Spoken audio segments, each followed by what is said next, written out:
Mother's Day. Ano nga po ba itong Mother's Day? Ang Mother's Day po ay pagbibigay pugay sa ating mga nanay. Panoorin po natin ito.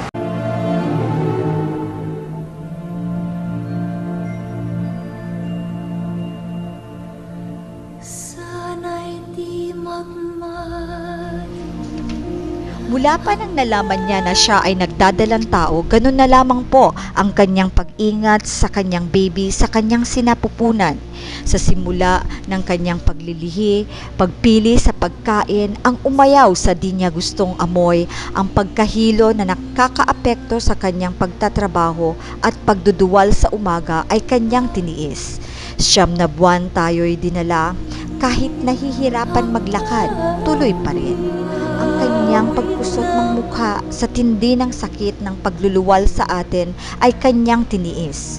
Subalit, ang sakit na iyon ay naibsan dahil sa unang pagkakataon tayo ay nakita ng ating inay.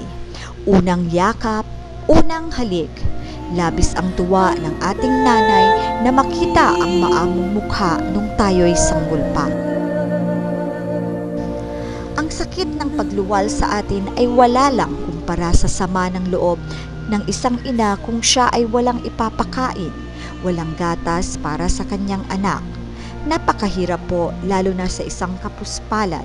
Pero tinitiis ng isang nanay ang hirap na yon, bagkos sinisikap niyang maitaguyod, mapapakain at mapag-aral ang isang anak.